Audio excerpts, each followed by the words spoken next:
Alrighty. So we'll call to order now with our item 1.1. Before we start, I'd like to welcome Mary Beth Hartle in person to join us tonight. Thank you very much, Mary Beth, for joining us. We have had an opportunity to meet with Mary Beth a couple of times over the last couple of months about ongoing news items, and we look forward to you helping us spread the good word of all the good things going on at MAHC and providing excellent health care in Muskoka. So I will start off tonight's meeting with our land acknowledgement. You've all had a chance to read your land acknowledgement, and as usual, I like to reflect a little bit on some personal experiences. You all have had a chance to read our land acknowledgement prior to the meeting today, and tonight my remarks speak to our understanding of Indigenous culture and its history. This week we have two important dates to celebrate regarding the current freedom that we enjoy as Canadians. Tuesday, November 8th, was Indigenous Veterans Day, when Canada honors First Nations, Métis, and Inuit soldiers and veterans and their long distinguished legacy of serving in the Canadian Armed Forces. Tomorrow is Remembrance Day, a day most of us are very familiar with, and during which MAHC board members will participate in 3 ceremonies across the MAHC catchment area. I would like to take a few moments to honor a very famous Indigenous veteran who was born and raised on the west side of our catchment area. Corporal Francis Hegamagabo, sorry I pronounced that wrong, Hegamagabo, was born on the Shawanaga First Nation on March 9, 1889, and was an Ojibwa Anishinaabe, a member of the Caribou clan, and spent his adult life as a member of the Wissahickon First Nation on Parry Island, just west of Parry Sound. 10 days after the declaration of war that would start World War I in 1914, Francis enlisted to serve Canada. He joined the 1st Battalion, 1st Division of the Canadian Expeditionary Force, which was part of the 1st Canadian contingent to reach Europe in World War I. Corporal Hegamagabo is still the most decorated Indigenous member in Canadian military history. A skilled trapper, hunter, and outdoorsman, he became widely known as a skilled sniper and scout and fought at the Battle of Ypres, Passchendaele, and the 100 Days Offensive. After returning home to Parry Sound and Parry Island in 1919, he had 8 children and served as the chief of Wissahickon First Nation from 1921 to 1925, and again from 1942 to 1945. This comes back to MAHC as Francis' legacy lives on here in Muskoka. In 2016, I was the president of Power Construction, where 4 of Francis' grandchildren and great-grandchildren are employed. I had the very special honor of participating in the creation of a bronze statue honoring his contributions, which is now on display at the Stocky Center in Parry Sound. It is a beautiful statue, and I encourage all of you to visit it the next time you are in Parry Sound. His family and members live in this catchment area today, and no doubt use the services of MAHC and West Parry Sound Hospital. Part of better understanding our Indigenous partners is understanding their history. This week, the enormous contributions of Francis Hegamagabo can be celebrated here in his home, our home. So let's move on to our agenda. Item 1.2 is the approval of the agenda. Could I have a motion that the meeting agenda be approved as circulated? Anna, thank you. Seconded by John. All those in favor? Thank you. That's passed. Item 1.3 is our standard declaration of conflict of interest. To remind all members that conflicts are to be declared for any agenda items, and the directors shall not attend any part of the meeting during which the matter in which they have a conflict is discussed. Do we have any conflicts to report or discuss tonight? Seeing none, we'll move on. Item 1.4, I'm going to turn over to Dr. Abdul-Razak and Janice Rain to discuss the medication reconciliation and discharge process review. So I'm not sure which of you wants to start. I'll start with a few comments and then pass it on to Jan. I'll remind you to speak up for our members on that. So I'll start with a few comments and then Jan will add comments from her end, and we'll be happy to answer questions. A summary of the process is on page 6 of the package. Efforts for MedRec on discharge span a few years. A newer quality improvement initiative was started earlier this year, and a multidisciplinary MedRec committee was set up. This was in conjunction with MAHC and also with the College of Physicians and Surgeons. We have had many steps forward in that project, and we have had a lot of improvements. At MAHC, we use a combination of paper charting and computer-based charting, and this hybrid model makes tracking of any challenge with the process quite challenging. This is the rule with other organizations using a similar hybrid model. Medication consideration upon admission is approximately 80%. Upon discharge, actually it does happen with the patient going home with script and instructions at also approximately 80%. However, what's registered on Cerner, meaning the exact process as per Cerner being completed on the computer, is between 20 and 30%. The reasons behind that, some are known to us and some are still unknown. We know that it's done in 20 to 30% of cases. We know that in approximately 30% of cases it is attempted but not registered appropriately on Cerner, and in 30 to 40% of cases the reason why Cerner is not registering is unknown. Further steps will include more focused education, visual physician feedback, the pharmacist present at the desk station during discharge to support the MedRec process on the computer, and reviewing our statistics and our process from start to end. Pass it on to Jan for so this is something we continue to work almost on a daily basis, trying to find some more magic to see if we can get our numbers up. The important thing with MedRec is to make sure that the patients go home with what I call a document-free fridge. What I'm going to take home and what medication I'm going to quit, what medication I'm going to start. And also the important piece to it is that the family are aware. So it's a really important document to get right.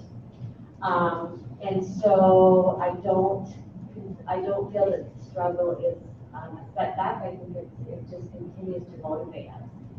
The one thing that we have done in pharmacy is we've just changed the pharmacist hours. So keep in mind, we don't have a lot of pharmacists like everyone else. We struggle with our HHR issues. But what I wondered was if there's more physical presence, so someone there to catch, like say Cal, and say, oh Cal, you have discharged today. Do you want me to walk you through it and help you and use that as an opportunity to teach? So in fact, we scheduled their hours to change as of December. Because we actually have a couple of pharmacists on. But having said that, our pharmacists did take the opportunity and they made space for them at the nursing station, both in Bracebridge and in Huntsville. And so I'm just reading a report here from Beth, who is over pharmacy. And one of the comments that struck home to me is that this week pharmacy is seeing 8 to 10 MedRec discharges per day, compared to just a few per week over the last several months. So I think we're getting there. I'm hoping that presence will bring us up, move that needle. But I still think it's important to take our time to get it right.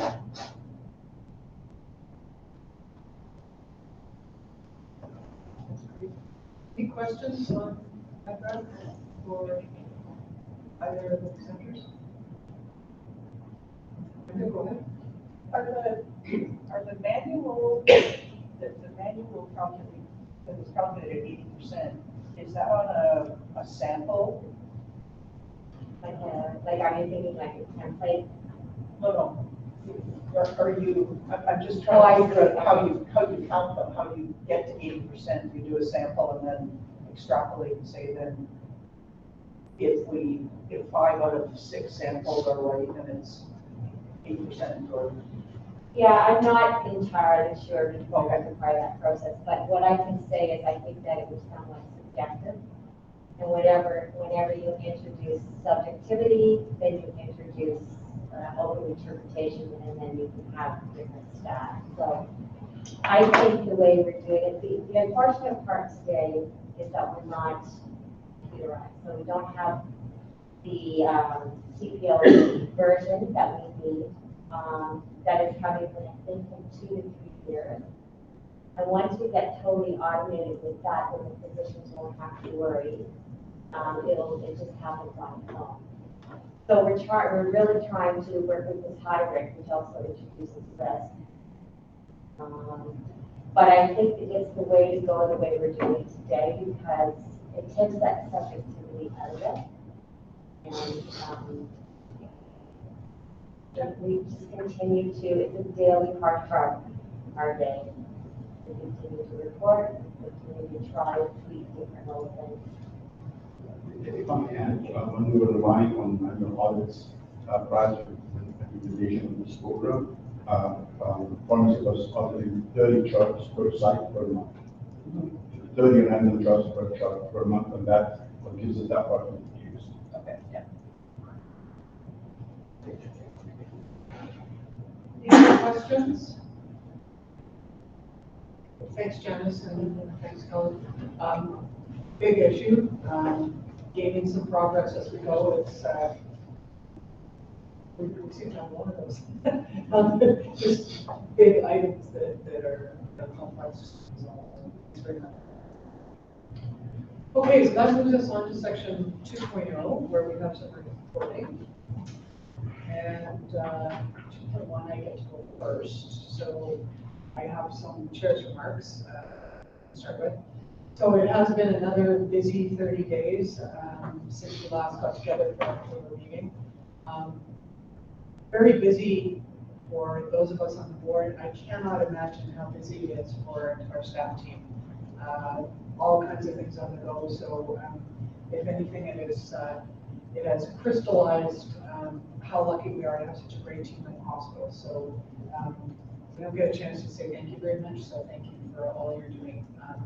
Really, really important that you know that I know now very clearly how busy it is. Also wanted to go out to Tim and the Troy and Lakelands District School Board for generously hosting us in the facility where we can safely distance but still be in person. It's a beautiful facility, and we are very, very grateful to the board. Tim, thank you again so much for making this happen. Really appreciate it.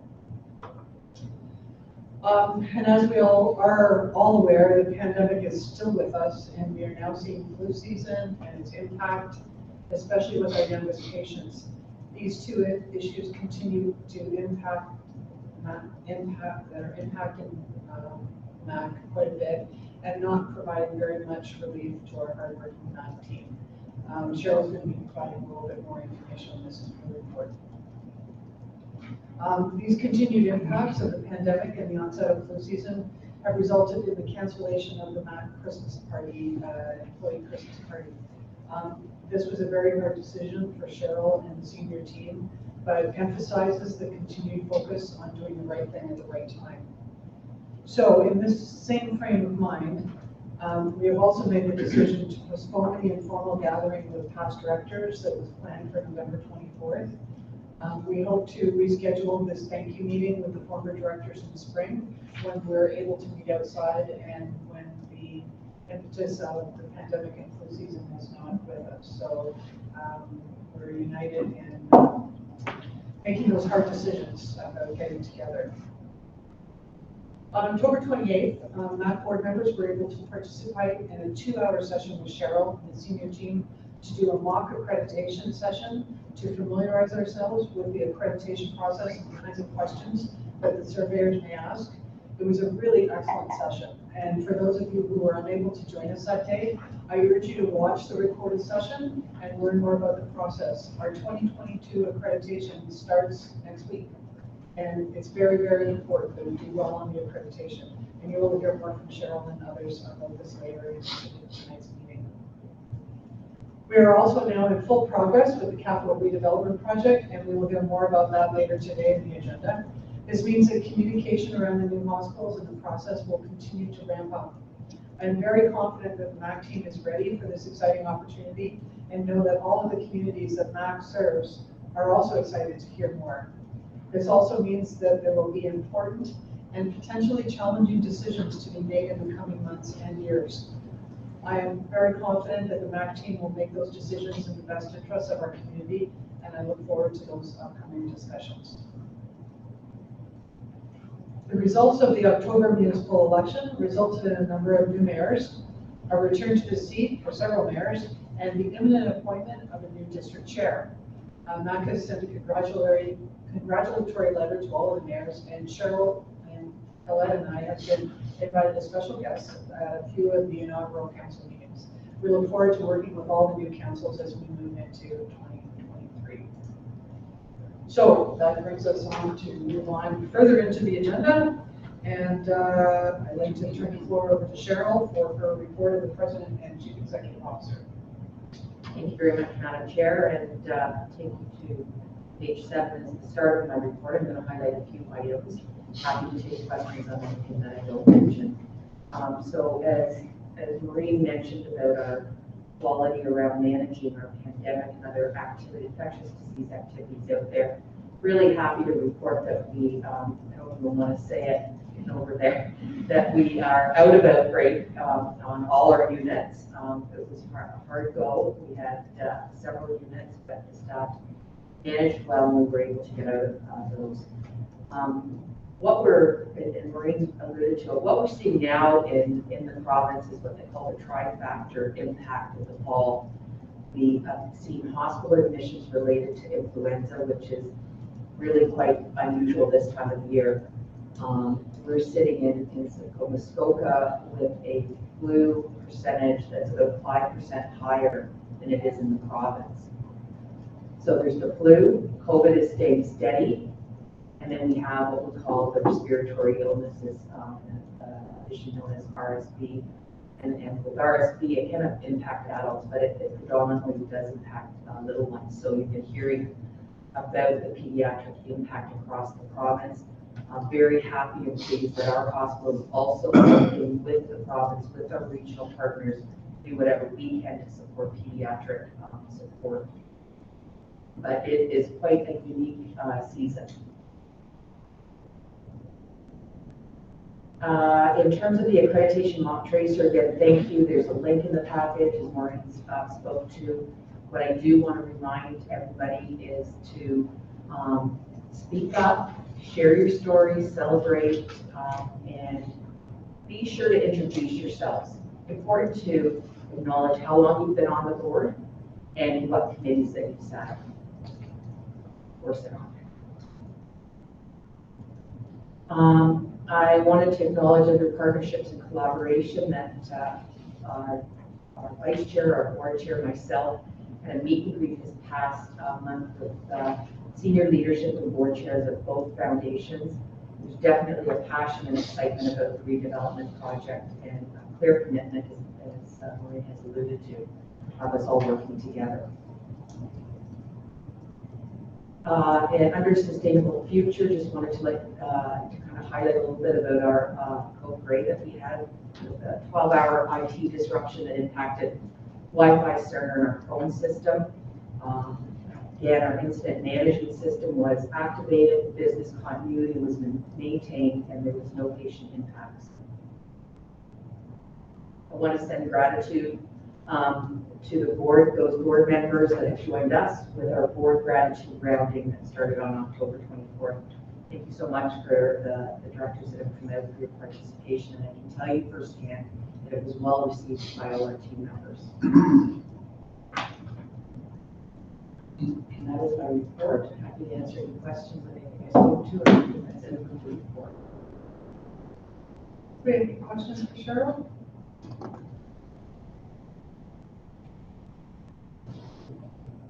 I'm only laughing because the report is so good that we don't have any questions. So we are very lucky. Cheryl, I have one quick question. On the top of page 9 on the personal support worker funding, we've received this amount of funding. Did we have to apply for that? Is that something that will continue? I just want to understand a little bit more about that, i.e. if we have it for that time period, what happens in March of 2023 when that funding disappears? Will we reapply, or is it a one-time only? Well, it is labeled as one time, just like our funding for our transitional beds are one time and some of our COVID funding. It is related to COVID funding. Hopefully, we'll be able to see that roll into base, but we won't know that until first week in the year. Great, thanks. So no other questions for Cheryl? We can move on. On to section 3 of the board agenda. And now, Dr. Razik, you are up with item 3.1 and the report of the chief of staff and medical advisor. So the report is on page 11. I will only highlight 3 points. One on surgical services. We have had a few occasions where we have slowed down services because of staffing challenges. We do this on sort of day-by-day basis, and we need an enormous amount of effort from the staff and service leadership to maintain service as much as possible, consistent with the direction from Ontario Health. And compared to our regional partners and hospitals across Central Ontario, certainly doing quite well in terms of maintaining surgery going, despite all the challenges. In terms of emergency services, we have had a number of mock COVID strokes.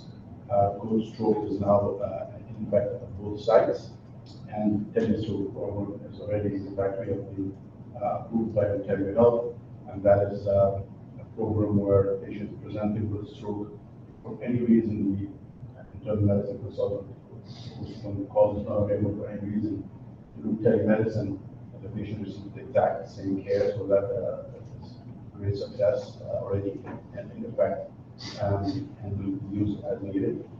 The third point related to general internal medicine core coverage. We are still working very hard for recruitment.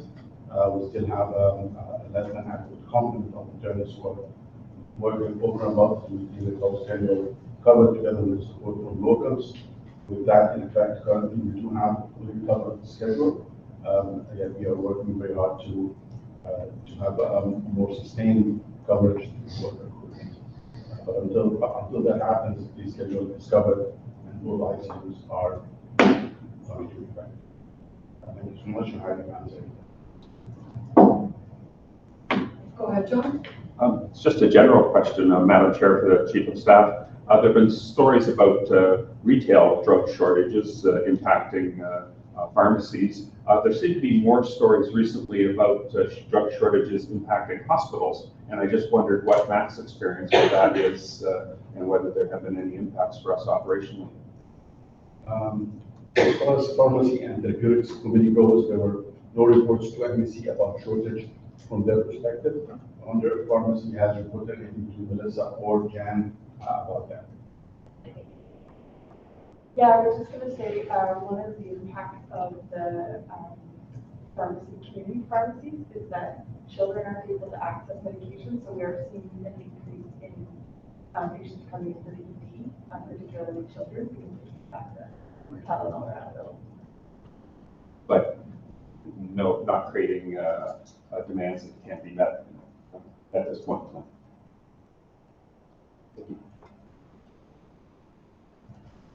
Any other questions?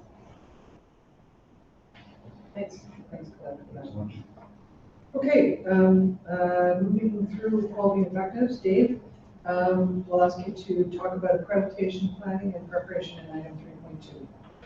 So we're on page 13 in the package. I think everyone's aware that accreditation is a really critical certification, but it's not getting the certificate, it's all the action that it drives and the quality that's driven throughout our hospital, which is an ongoing process. Certainly we've all felt the ramp up, the activity all through the year, in preparation for this. Our understanding in the quality committee is that the team is feeling pretty confident. There are a few shortcomings, they've been identified, and the team has done its best to mitigate, and we'll wait and now see what happens next week. I do want to highlight what Maureen and Cheryl have both highlighted already, and that is on Monday, it's our turn as a board. So we're on at 4 o'clock Monday. The expectation is that the entire board is present. If you were at the mock session a week ago, great. If you weren't, please review the video. You can't just show up because they could easily point at any one of us and direct a question.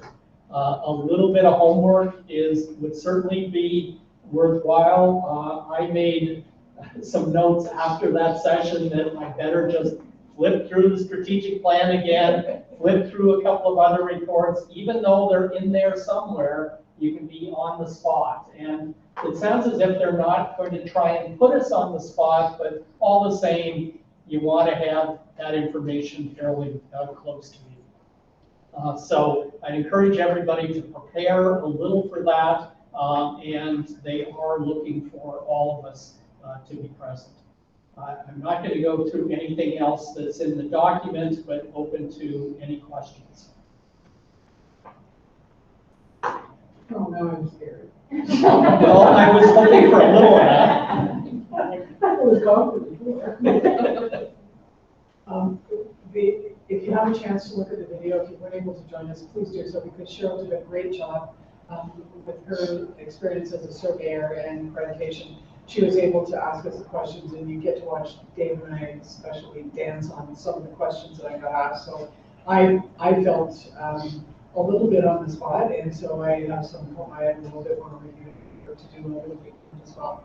But it'll really help you with how the feel of the questions that get asked and the level at which we should be responding. So I encourage you to open that up. Okay, great. Okay, Dave, you're up again on item 3.3, the quality and patient safety report. Now we're on page 26 of the package. As I said last time, and I will probably say again next time, our reporting is evolving. We're trying to focus on the key issues and get them into the dashboard. So we're fairly pleased with the dashboard, but we can improve the way we read that dashboard somewhat, and we're looking at expanding it a little. In the narrative, we want to focus primarily on the places where we're not getting to a goal and see what the corrective actions are, what's happening to try and get us on track. So really focus the committee's time on those key issues. Yasser Shaker, who's our new director of quality, this time was able to attend the meeting, and 3 of us met beforehand. He's filled with enthusiasm, is eager to work with us to help evolve that reporting and get us focused on the most important elements of our quality program. So again, I'm not going to go through what's in the report. I'm assuming everybody's been able to go through it, and happy to take any questions. Any questions for Dave? I noticed that there were some missed targets, I guess. Yes. Not to pick on those, but I assume the folks that are responsible get feedback and look at this Every meeting. every month. We meet at least 5 times a year, so it's not every month. Okay, 5 times a year. So have we not been meeting target all the way through, or is that relatively new? No, it's a really good question, and if we've got good, tough targets with some stretch, we're not going to meet everything. You'll see there are places where our target could be 100% and we're at 95. Well, often that's not the end of the world. On the other hand, reconciliation on discharge has been a problem for a number of years. And, I was really pleased with the report that we heard earlier in this meeting, that both from a credentialed staff point of view and the nursing team, there's a lot of attention. It's a hard one. It isn't that, we're at 20% or 13% satisfaction rate in what you're reading, Lynn. And that the rest of the province is at 99. That's not the case. This is a challenge everywhere, but that's the kind of thing where there's real focus and drill down, and you can see the team really reacting to that. So I can't say that we're perfect in the committee is picking on every single thing each time, but I think the key issues like that, there are. Another example is C. difficile. We're a little worse than target. And that's bounced, up and down half the time we are on target. But we were at a level like we're at now 6 or 8 months ago when Vicki was here, and we put the question to Vicki. All right, we're off target. Should we be panicking? Is this a problem? And she said, no, it's a little high. We have to keep paying attention, bring it down, but it's not a major issue. So the fact that you're off target on something doesn't mean that the quality system's falling apart. Some cases it might, and med reconciliation on discharge is a really good example of that's an important one. We're not doing well, need to drill down, need to solve that problem. Dave, I have a quick question. On page 28, the item under patient relations, the results there, just to refresh my memory, we ask, every patients are all asked if they want to fill in, is that an ask of every patient? And I guess what I'm getting at there is 25, Q2 results that were 25, and a year ago in Q2, there were 46 total participants. Not only does it vary, but what's the end, like what is that? Is that, what percentage of that is patients, and what are we getting out of, I guess, out of that metric? I can only answer that personally, and yeah, I think that is interesting information. If it started trending much differently than where it is today, it's perhaps worth a drill down, but I personally don't see that as one of our key metrics. It'd be interesting to get some of the staff team to comment on that. How would it? I'm happy to provide a bit of clarification there. So the item on the patient relations, these numbers are different from patient survey.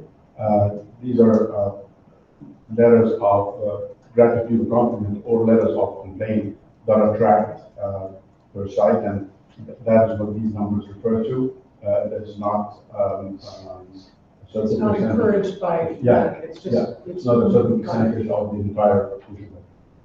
So it's different than the Patient survey. the patient satisfaction survey information.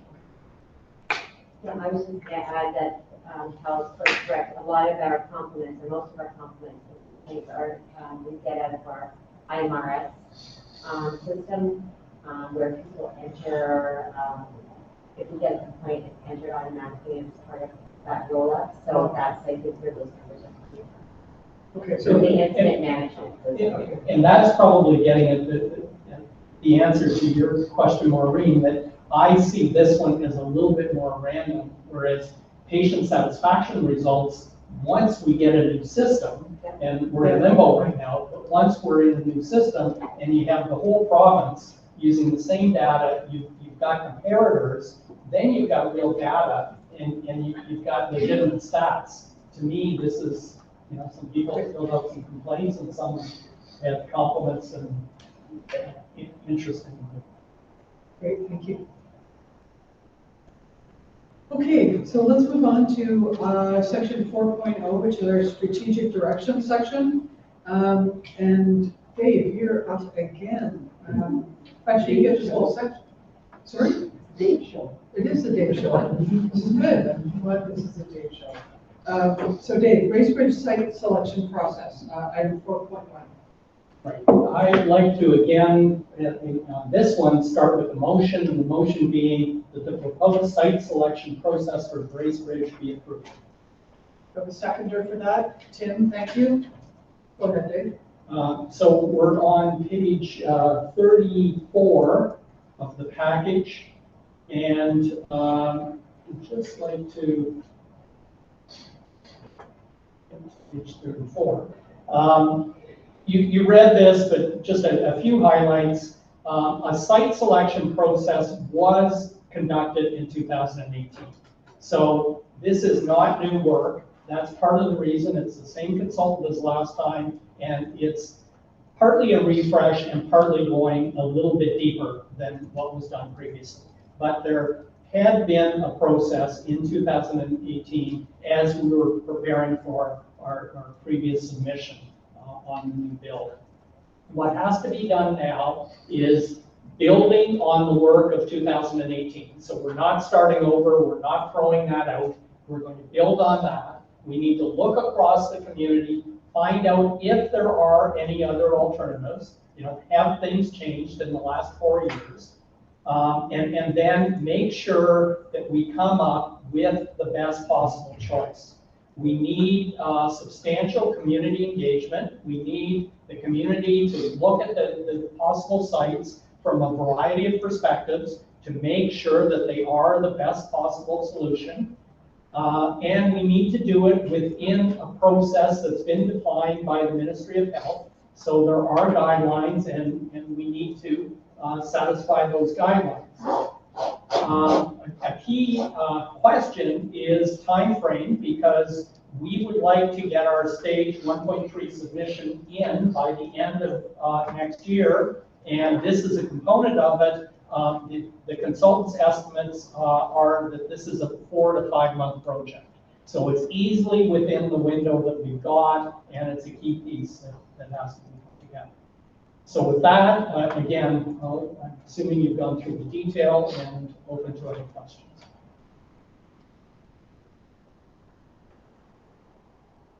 Any questions? Anna and then John?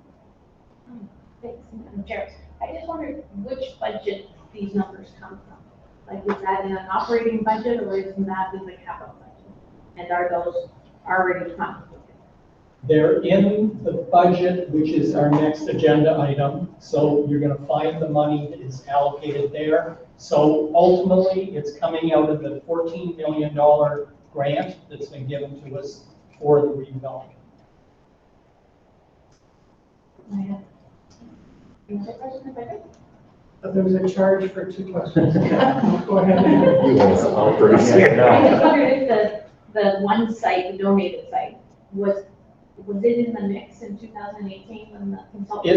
It was the presumed site at that time, but we have to make sure that things haven't changed and update. We have to look more deeply as well. I Even should if that's remember the timing of that. John, go ahead.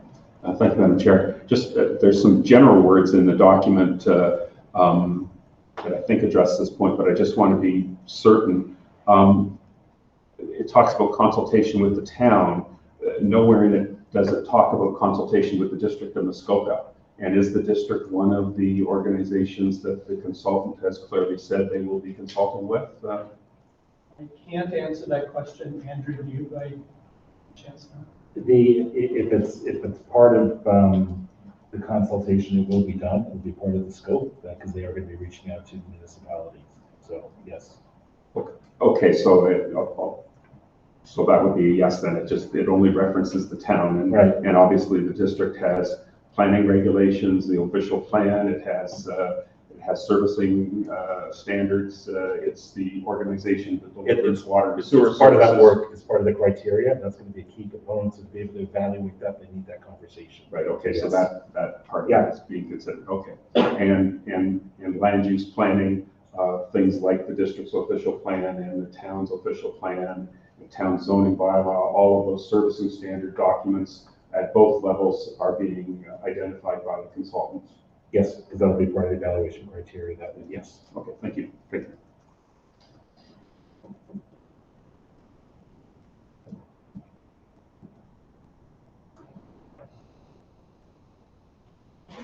Any other questions for Dave?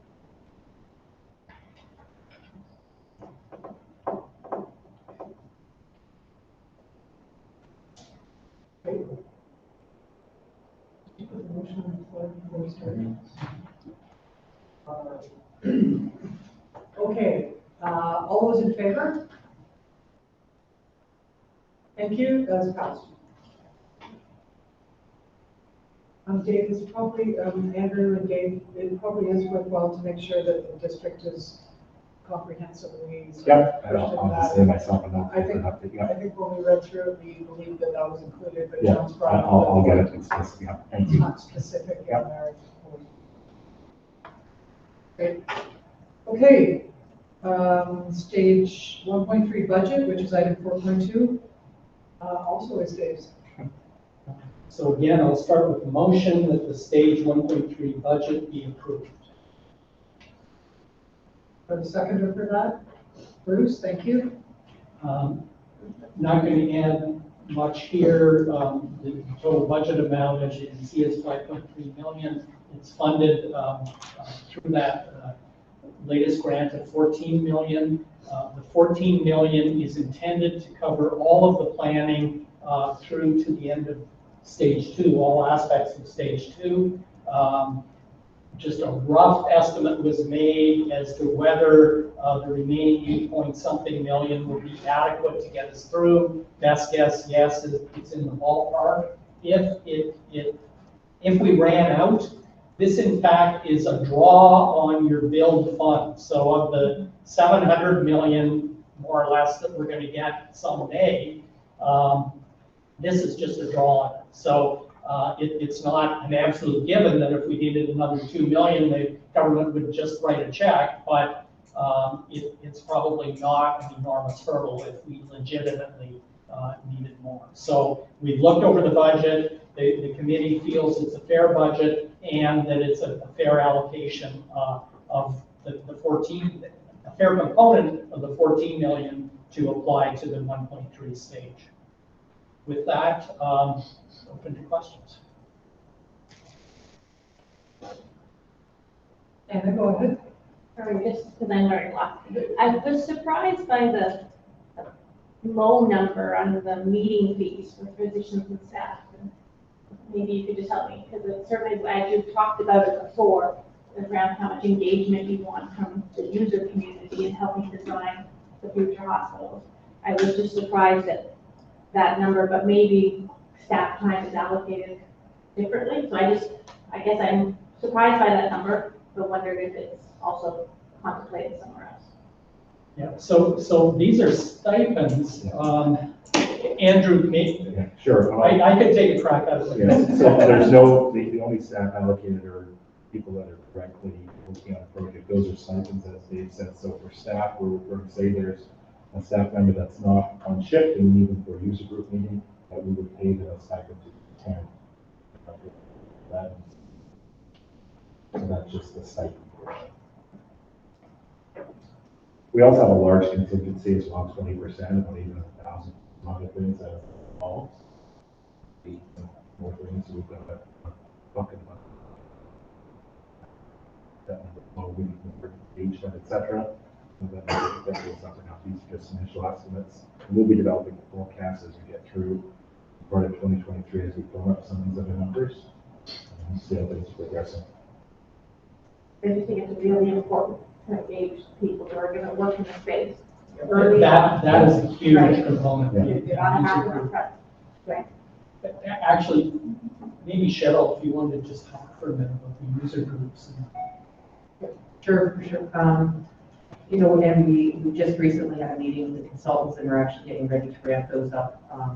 They're actually starting, they're not the user groups, but they're the consultants that are walking around shadowing the staff just to take a look at our current environment, how things are working, how things aren't working. And then the user groups are going to be started in January. And so, for example, for the emergency department, there'll be at least 2 meetings, I believe. That's what they've started with, where they'll meet with them, listen to what they say, take it away, come back. And then user groups later on when they're developing the space and the equipment needs as well. So heavily engaged. Any other questions? Okay, the motion is on the floor. No further questions? Okay, all those in favor? Great, thank you, that's passed. So let's move on now to item 5.0, and we'll turn it over to Brenda to give us an update on the Muskoka Area Ontario Health Team Strategic Plan. Thank you very much.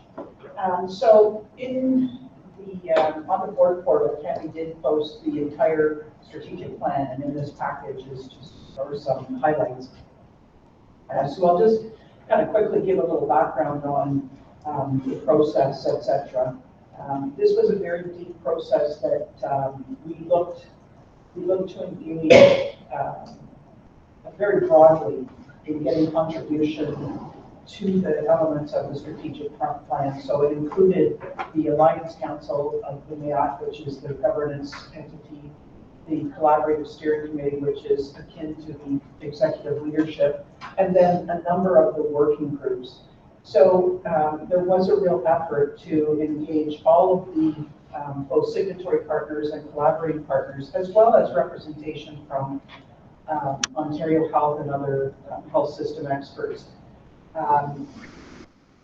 Just from a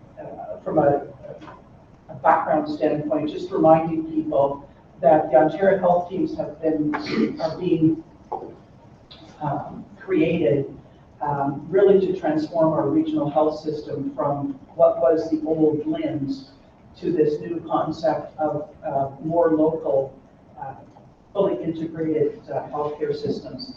So, you know, a lot of it is about breaking down silos between different health services providers by having a more seamless transition for patients through a full continuum of care. And really, at the local level, having health service providers work as one team to provide really well-connected healthcare. Another key point is, just as we have a patient family caregiver advisory council at MAHC, the patient family caregiver advisory council on the MAHC is very involved. And another key piece of OHTs is that they are being co-designed by administrators, but also by the patient family caregiver group, and very importantly, the clinical practice folks. So everything that is happening at this point in time is being done at tables that don't normally exist when we all work in our silos of whether it's primary care and acute care, mental health and addiction. And one of the things that we've been told by the ministry and Ontario Health, and looking at how other health teams are doing, is that Muskoka area is really leading the way. And I've been really impressed with how cooperative everyone has been at what is really an alliance based on consensual engagement. So we are not I think as everyone knows through orientation, etc., the MAHC is not a legal entity, and this is a formal alliance, but we each operate within our own funding envelope and then come to the table and work together. So the MAHC has been around since 2019, and this is really the first strategic plan. And it's informed by, as time passes, the ministry and now Ontario Health is providing more and more guidance around what must be true. So this strategic plan is informed by the province, but also all of the input from all of the stakeholders that I mentioned before. You'll see in the package on page 47, the mission, vision, values, breakdown of the values, and then the operating principles. Those remain, for the most part, unchanged. There was a little bit of massaging to kind of make the vision a little more crisp.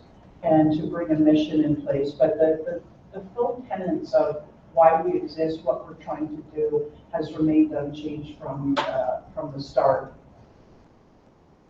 So each of the signatory partners is coming back to their boards, and Cheryl and Colette will ensure that whatever is appropriate to be shared within their organizations, coming back to the boards to make sure that there is an understanding at, so what I'm doing today is understanding at the governance level is how well this connects with our strategy. I'll quickly walk through the three strategic goals. On page 48 at the bottom, one is to create a healthcare home for every person within the scope and area. That's really about ensuring that every resident has a primary care provider. You'll see in the sub-bullets, this is really a goal of having good access to comprehensive primary care. Primary care does, in addition to the patient, sort of the next rung, if you will, in a circle, is primary care. The primary care provider is a key navigator for patients through the system. And so that is that's a key goal. And you will have heard of our MAHC's Health Human Resources working group that is currently focusing on physician recruitment and retention. And Colette and I think there's someone else from. So two of the chiefs are sitting on that with the family health teams, with primary care, et cetera, to come up with strategies to attract and retain physicians. That then will be expanded to attract and retain nurses, PSWs, and everything else that we need. But this strategic goal is really focused on getting that healthcare home for every person and ensuring that over time, services from the primary care through specialists, through acute care, et cetera, we can come to a point where there's great integration and seamless movement through that for patients. The second is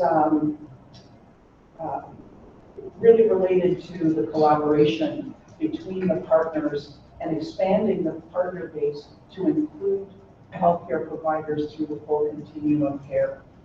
So we need to look at really what does the community need, and you'll see in the strategic plan itself how deep the folks went on looking at what does our community look like from a number of different angles, and what are the unique demographics, the unique challenges around us being a very large and geographically dispersed community, including some social service providers in the integration piece, because a lot of the influences on our individual's health is also a great determinant of that is having access to housing and food and all the other things we need to stay well. So this goal is about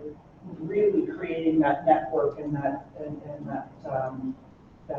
good integration. And what we're seeing at the MAHC tables is absolutely that. There isn't one partner that's trying to steer the ship. It's really well managed at that point. The third one is around building the community trust and broad support. And this is about communicating. And it's a real challenge for the MAHC because we're at this long transition point of here's what we want to do, and we get some funding to do it, but every year is like you're starting the clock again from a funding perspective. And where one of the things that we'll be doing in the next fiscal year and beyond, is figuring out what is the best way to tell the community who we are, what we do, and why it's important to patients.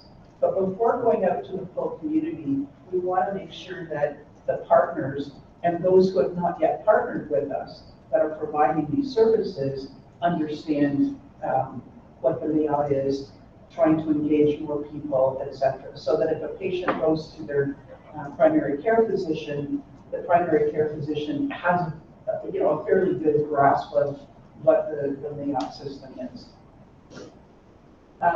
We also identified 4 key strategic enablers, and we went back and forth on this.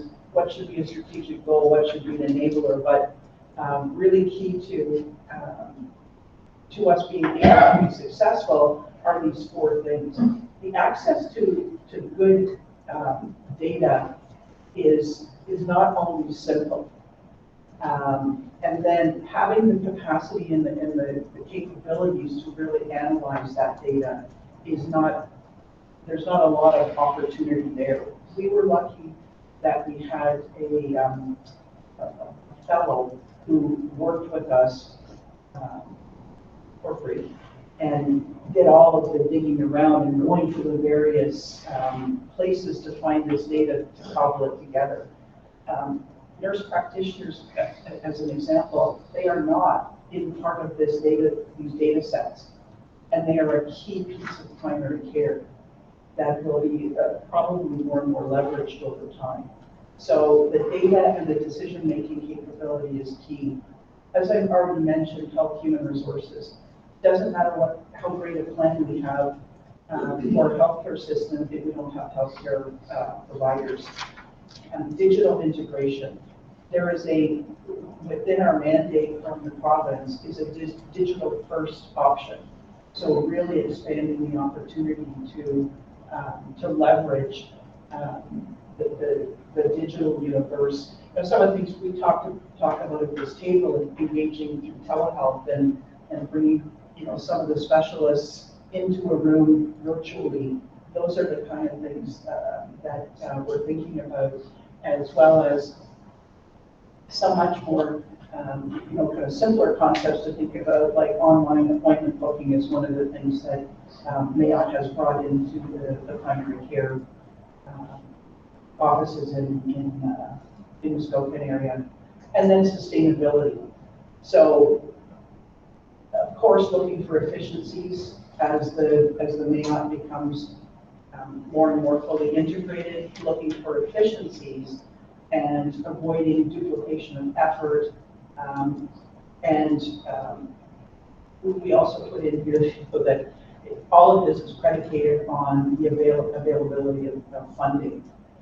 Because right now we're getting funding to initiate a lot of this work, but how sustainable will it be if we don't continue to get funding to continue that? I'll just draw your attention to page 51. So I found it very easy to reconcile the MAHC strategy and vision and mission to our own. We have had, in our mission, working together to provide outstanding integrated healthcare to our communities for years. It's been a strategic goal of ours always to look for partners and how we can partner. The MAHC has given us the table again, if you will, to really accelerate that. And MAHC is at many tables, and from what I can gather, one of the really key players in bringing ideas and innovations forward. And then when you look at our strategic themes within things like quality care and safety, MedRec. And MedRec has to do with the transition from hospital to home. So hospital to home transition is important to MAHC, also on the MAHC radar. Partnerships and collaborations, as I said, has been a strategic theme for years. The people side of this, making sure that we have the right skills in play, and being able to leverage other healthcare service providers for us to look at this thing, this issue holistically is a great one. And we've always looked at innovation and technology. So I'm really pleased and proud to say that when at the Alliance Council, we were sent to deliver this message to our communities and to take a look at how well does the organization's strategy align with the MAHC's, and it's like, well, it's not like, we actually were already doing these things, and I think Muskoka area was ahead through things like MAHC before the government even said, yeah, we should do this Ontario Health thing. Lastly, how we participate, I think most of you know this.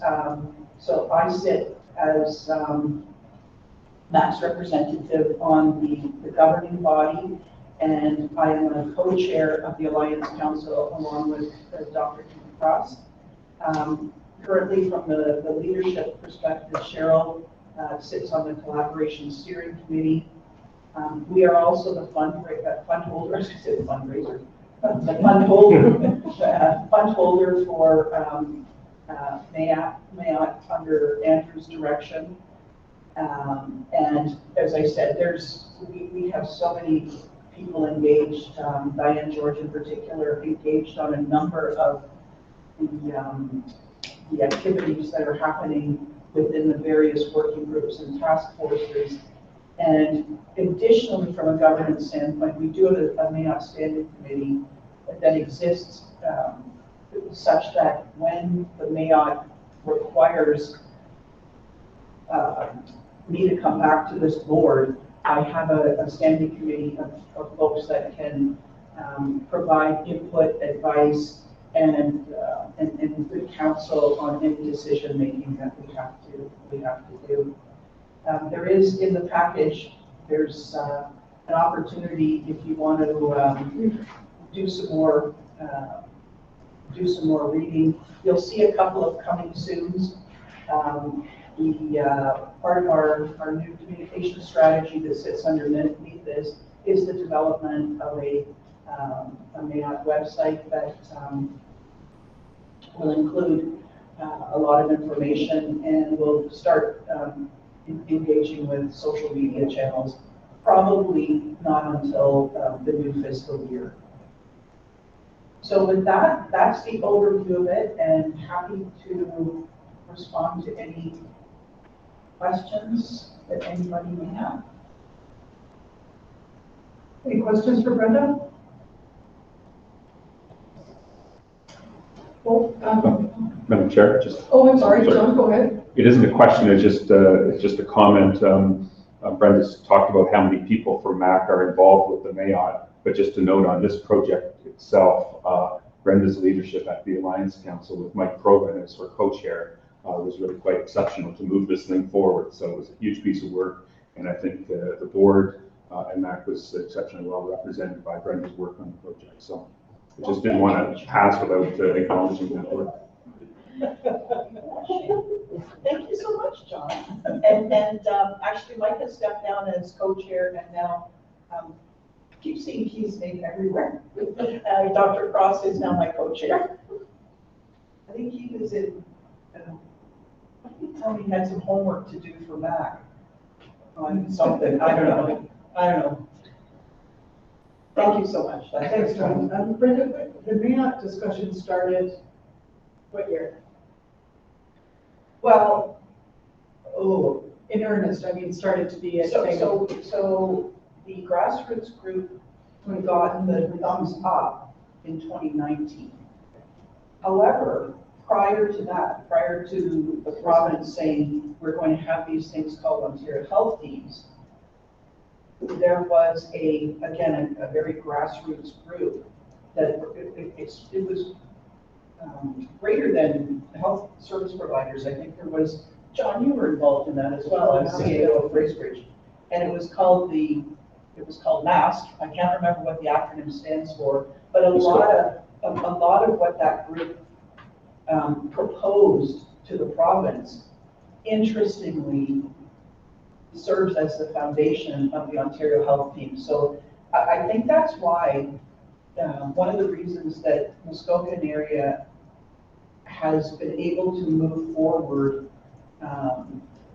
perhaps more easily than some of the larger communities. Also, we think that, and we have this as one of the strengths in the strat plan, we're big enough to make things meaningful, but small enough to be nimble.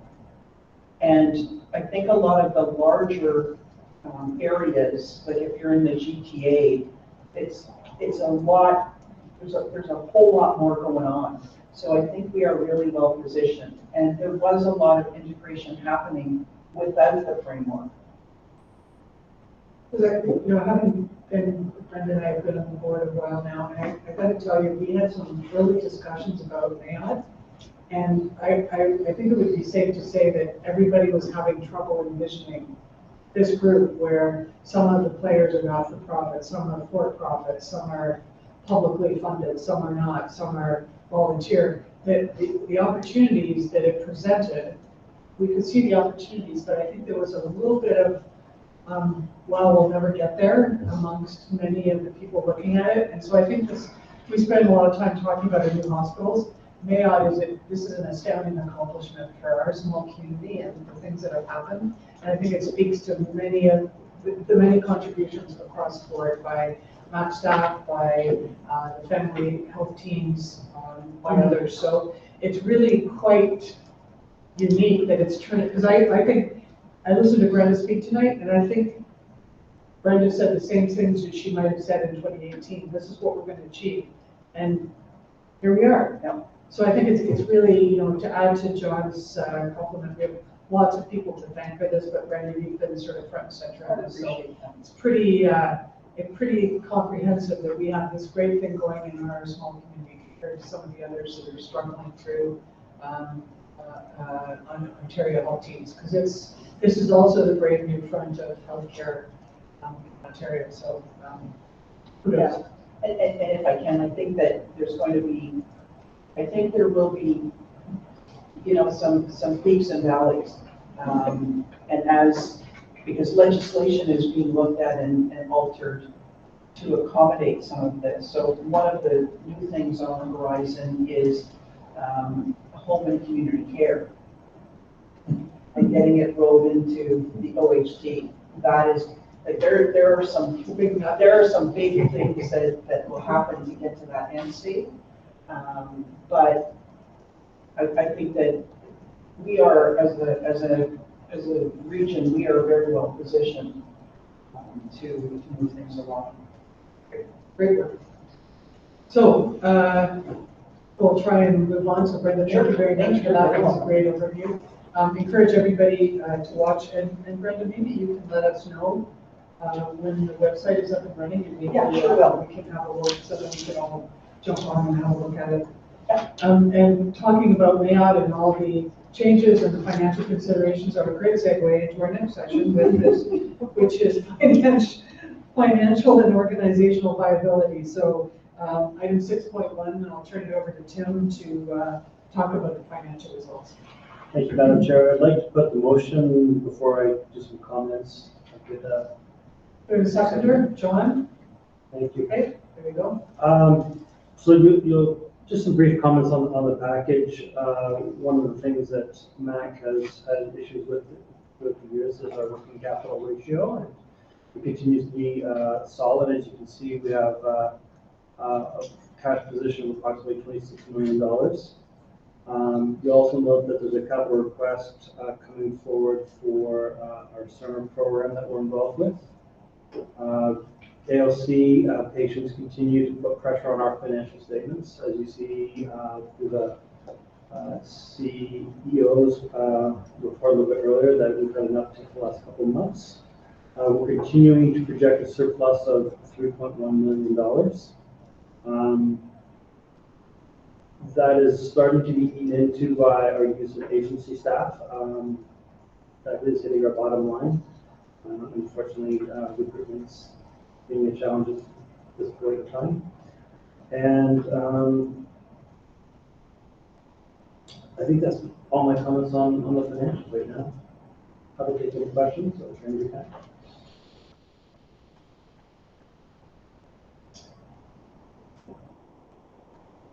No questions on the financials oh, thank you, Anna. Okay, I was I'm gonna not ask gonna say a it long, question. I didn't Exactly. On page 54, I just didn't understand the political activities, the percentages. What's the percentage of?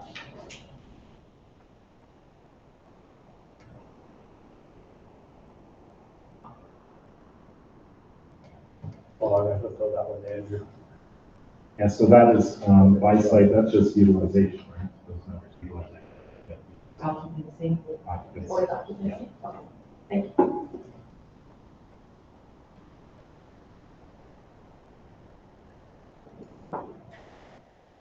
No other questions for Tim? Okay. There's a motion on the floor for the financial statements. All those in favor? That is passed. Thank you, Tim.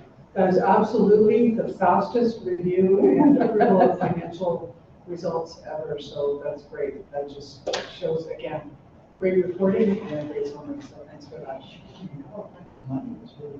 I know. Actually, money in the bank. Okay. So, 7.0 is our leadership piece, and that's my piece.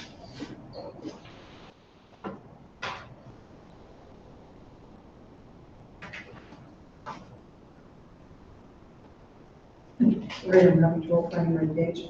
We're on page 61.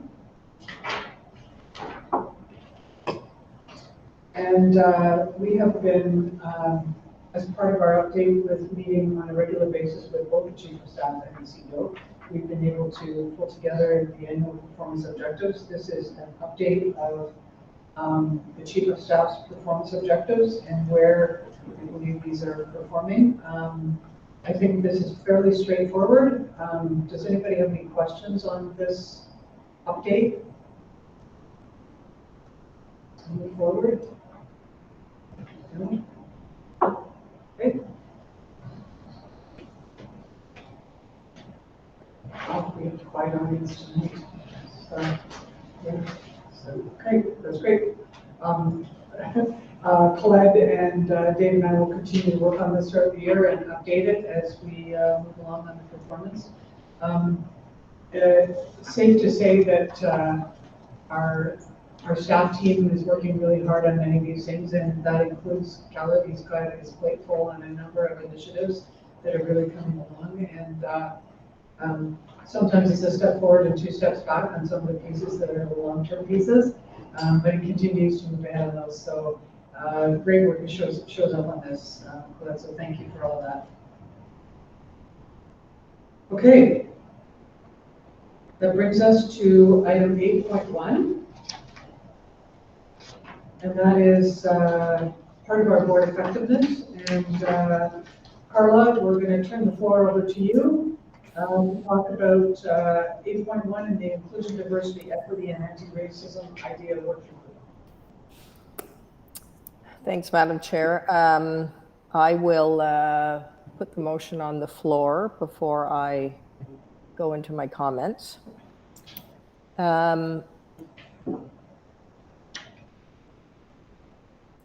The first meeting of the IDEA committee, or the IDEA working group this year, we had the opportunity to have a presentation by staff to give us the context of the origins of the IDEA working group by the board, as well as the involvement of the organization and the leadership team in the work around IDEA.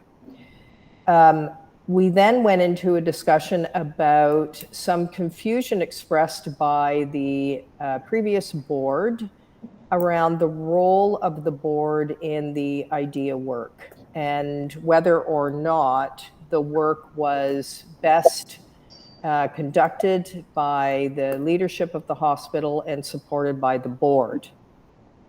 The committee, or the working group, had a really good discussion around this issue, and really the bottom line was it was felt that the work of the working group to bring attention to the need and importance of working on diversity, equity, inclusion, and anti-racism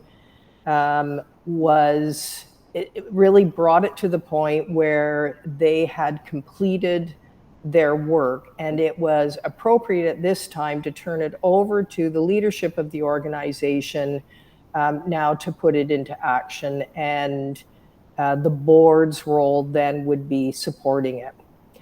There were two specific interests that the working group had, and one was, how does the board make sure that they are keeping abreast and on top of the progress of IDEA for MAHC? And the decision was that somehow the board should continue some kind of oversight.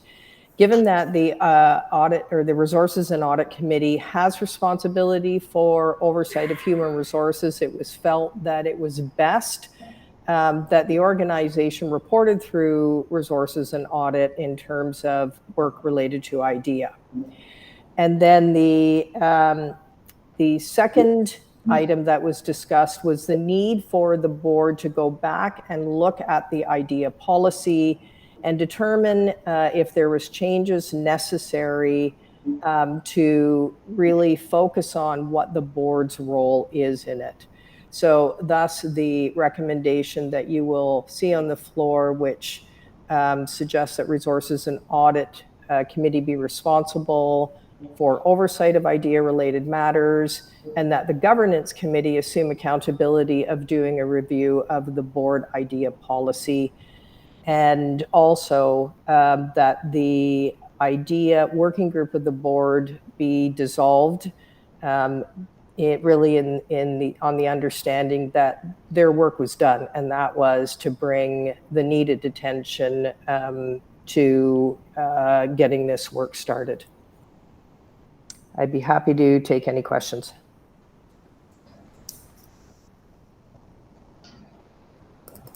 Any questions for Carla?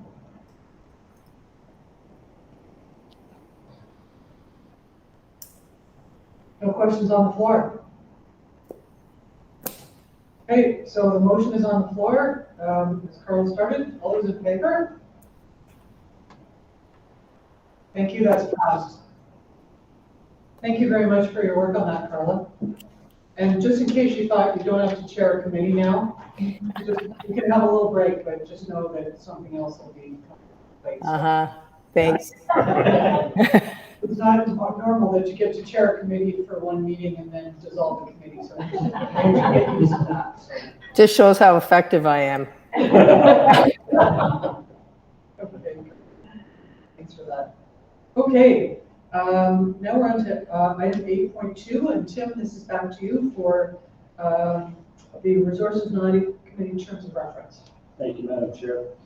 So as we continue to evolve our Resources and Audit Committee, you see two recommendations in the report. The first one really is changing language to better reflect the board's oversight on HR, as opposed to just looking at ratification and the discussion around the collective agreements.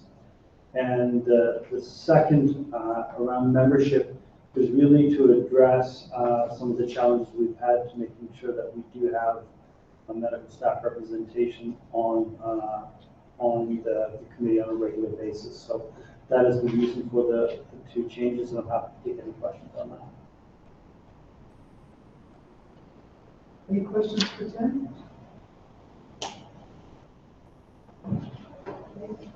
And Sorry, Martin, so go ahead, Anna. Sorry, just with the ratification, is the process today that Resources ratifies and we're just gonna delegate that authority to staff. I don't have enough experience to say we do, okay? The board, it would go through resources and then to the board. Myself, so I was like, we didn't have to do that. It's a matter of language. I think I was the one who took issue with that. The board does not, the committee does not ratify collective agreement. Union members do that. Oh, okay. So what we do is we look at the parameters, we approve parameters for the bargaining committee. But at the end of the day, we don't vote on whether we accept collective agreements or union members. So it was a language change, I think, to clarify the role of the board. So my experience is that generally the council in the municipal world would approve the mandate, and then the committee would go away and work it and try to have a tentative agreement that both parties took back. Because sometimes it doesn't always work in a nice box. So I just wasn't sure if, Well, I guess my assumption is you've given your bargaining committee the authority to, with the mandate, yeah, I guess. bring it back again and get it reapproved, would you? I don't know enough about how the organization works today, but I was just a bit sensitive that collective agreements might have multi-year impacts. And is the board weighing in on those parameters originally? So, okay. So I get where you're coming from, because it's the union that ratifies the agreement. Is that what you're? Yes, Is that what you're it's saying? clarifying language. So, but does the board still have to approve on the management side? No, okay, good. Okay, so that's the CEO's accountability, or That's a delegated That's person. right, and that's the organization. Okay, It's not, okay, the board doesn't ratify the collective. yeah, no, the language change makes sense, but I'm just thinking that the agreements used to come to the board, and then the head of HR would ask us to, I don't know what the word would be, but to approve. And I always thought to myself, well, this is really weird, because there's not a whole lot we can say about it. But anyway, I'm good with it. This is the way it's going to go forward. Yeah. Okay. Anybody else want to weigh in on this? Okay, so I think this is clarification of a process that might have taken place in the past that might have been not as clear as it could have been.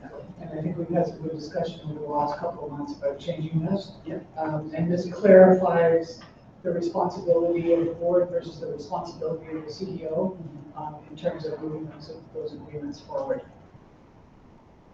Do you agree with us, Anna?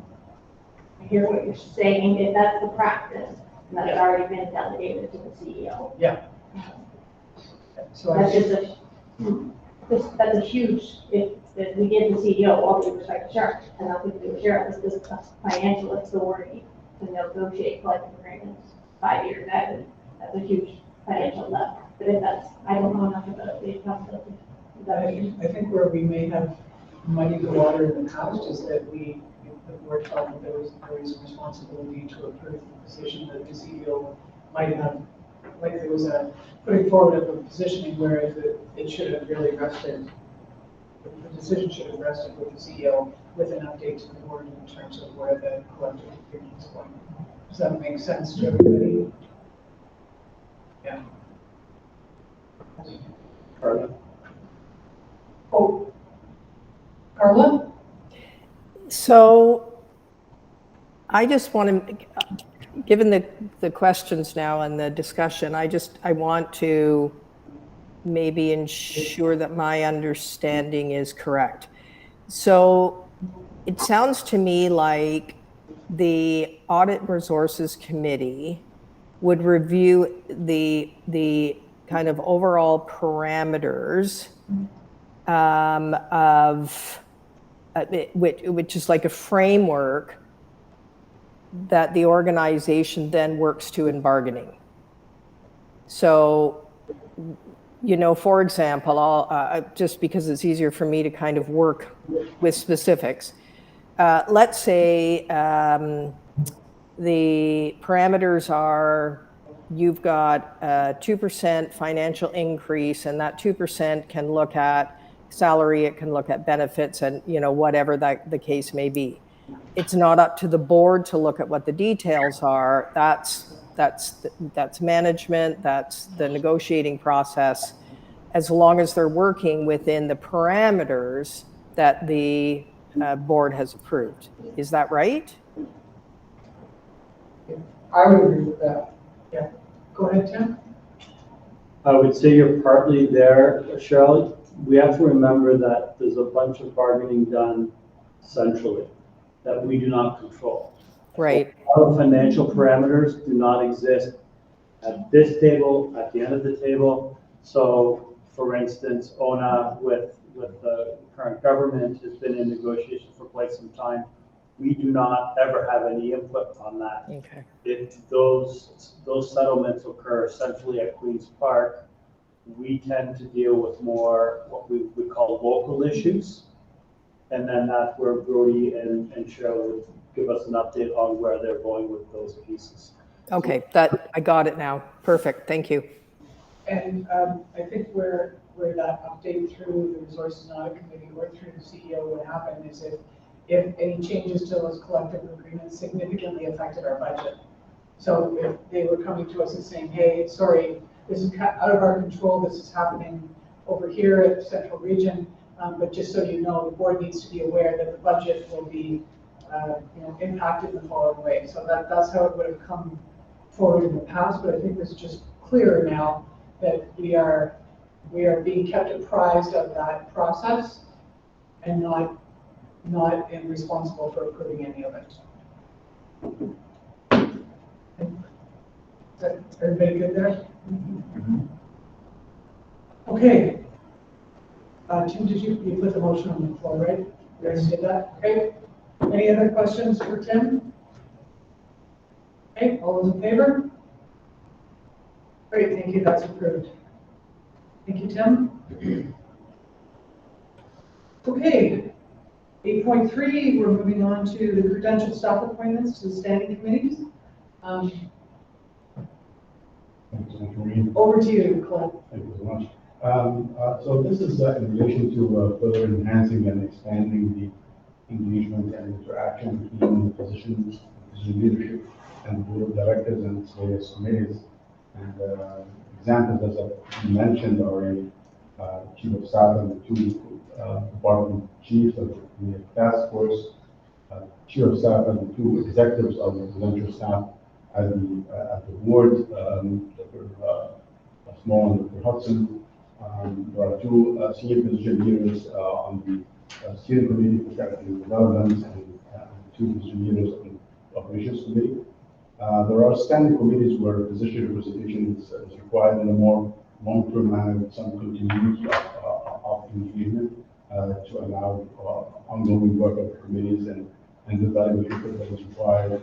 And these are the Quality and Safety Committee of the Board and Social Audit Committee of the Board.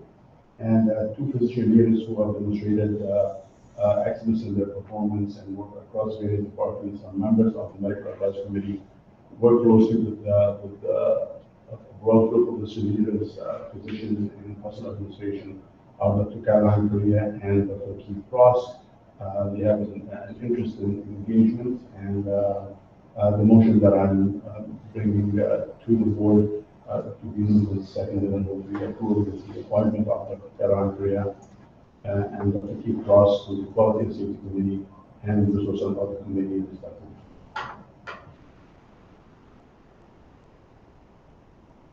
Any questions for Dr. Abdelrazak?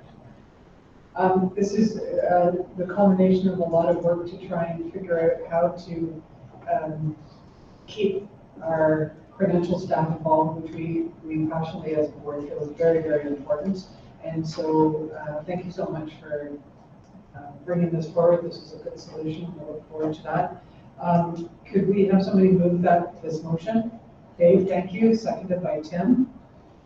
Any questions further on this? All those in favor? Great, thank you, that is carried.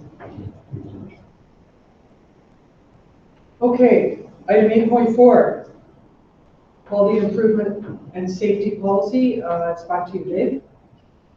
A year ago, for those who weren't on the board, we went through all of our policies and with help from BLG, the law firm, streamlined policies, made changes to policies, and virtually approved our current set of policies. The quality improvement and safety policy was not approved. The reason for that was one of the members of the quality committee last year, who has left the board, was a lawyer by profession, and she cautioned us to have two policies that were reasonably similar. But to have two policies, you then have the potential for conflict with terms in one policy versus the other. So with that advice, we asked that management go back to BLG to get their advice and then to look at it themselves. That did occur, and it came back to us suggesting, no, in this case, it does make sense to have this quality improvement and safety policy. And obviously, we need to be satisfied that we're not in conflict with the terms of reference of the quality committee. And we believe that we are okay there. So we are now bringing this one back for approval. I'll make the motion that the quality improvement and safety policy be approved. Seconded by Brenda. Any questions for Dave on this? Great, all those in favor? That is passed. Thanks, Dave. So, we're going to final tidy up after our very, very large policy review last year. That's great. Good. So that moves us on to the consent agenda. I did not receive any comments from anyone on any of the items in the consent agenda. So we have 9 reports. Could I have a motion to approve the consent agenda? Bruce, thank you. Seconded by Lynn. Any questions? I'm not likely to entertain them because you're supposed to. Go ahead and ask if you want. No. All those in favor? Thank you. That's passed. Great. Well, we were a quiet group tonight, and we were able to get through a significant amount of work in a very short period of time. So thank you very much to everyone who contributed all the hard work to make this a very full agenda. Things move quickly every month here at MAHC, and so thank you all for all your hard work getting us together. And with that, we're on item 10.1, which is the adjournment. So I need a motion to adjourn, but not a seconder. So thank you, Tim. We are adjourned. Mary Beth, thanks again for joining us tonight. Great to see you in person.